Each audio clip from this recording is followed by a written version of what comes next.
Here's a plot twist nobody expected.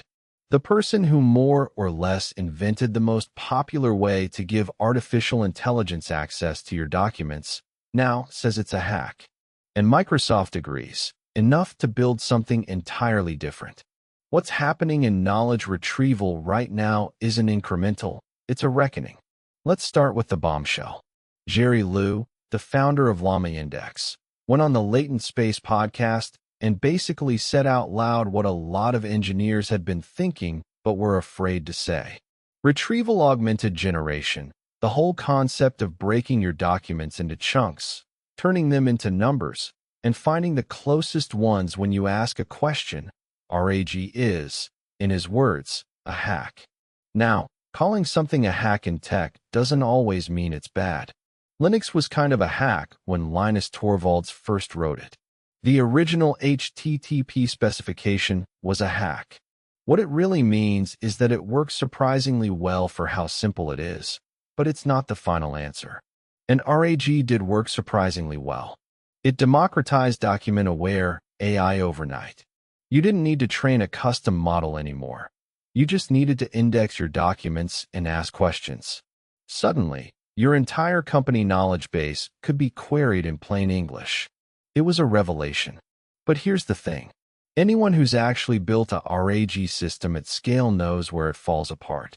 You ask a question that spans 3 different documents, and RAG returns 5 chunks that are individually relevant, but together tell you nothing.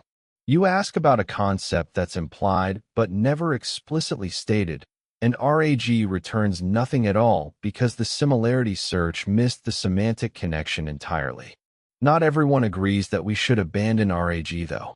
Rick Wong makes the case that Google's Notebook LM remains the best off-the-shelf RAG solution available today.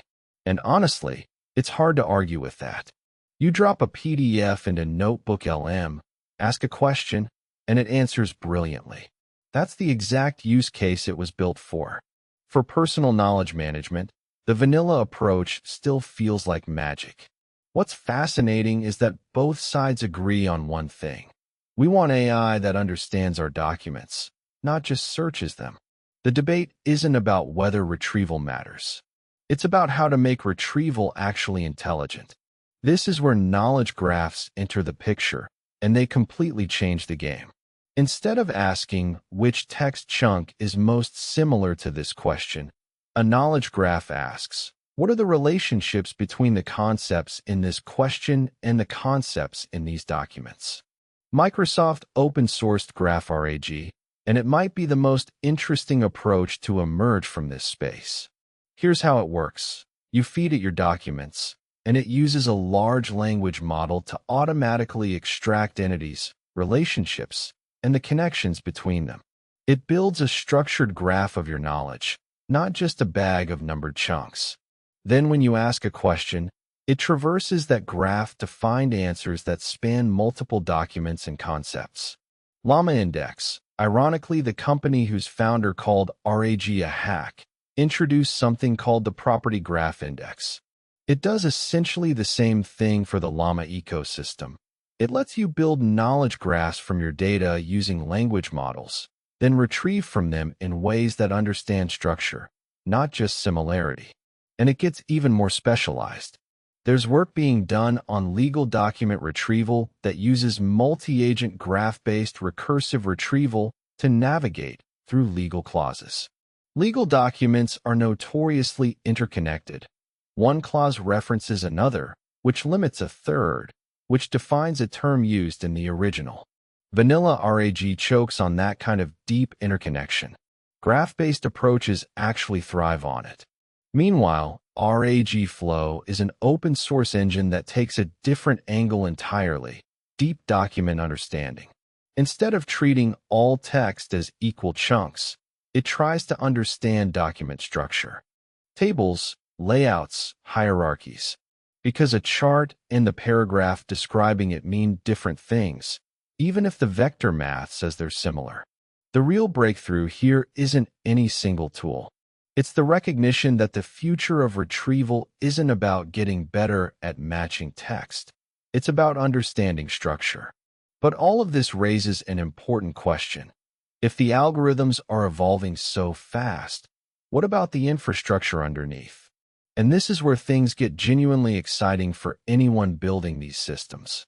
OpenRouter just announced support for embedding models, which is a big deal. Previously, if you wanted embeddings, you went to a dedicated provider. Now you can build your entire retrieval pipeline, classification, search, clustering, all through one ecosystem. They also released a TypeScript SDK with Python on the way and announced significant price drops on popular models. Competition is driving costs down, which means experimentation is getting cheaper. On the model side, NVIDIA released Embed V1 on Hugging Face. It's an embedding model that's been generating a lot of buzz, representing the cutting edge of what you can get for free. Embedding quality is the single biggest factor in retrieval accuracy, so better models directly translate to better answers. Cohere has been building a toolkit of pre-built components so developers can deploy RAG applications quickly rather than building every piece from scratch. And Lightning.ai published a studio for comparing Llama 3 and Phi 3 using RAG, making it easier to benchmark different model and retrieval combinations side by side. The open-source ecosystem around RAG infrastructure has matured to the point where the gap between proprietary and open is shrinking fast. Tom Dorr has been tracking this, and his analysis of open-source RAG infrastructure shows a remarkably robust landscape emerging. For engineers, this means something important. The barriers to building powerful knowledge retrieval systems are disappearing. You don't need a team of machine learning researchers anymore. You need curiosity and access to the right tools. The most interesting thing about RAG wasn't what it did, it was what it revealed we needed. It turned knowledge retrieval into a problem worth solving, and the solutions that are emerging look nothing like what we started with. The hack was the beginning, not the end. If you want to hear more deep dives into technology that's reshaping how we work, hit subscribe. There's a lot more coming.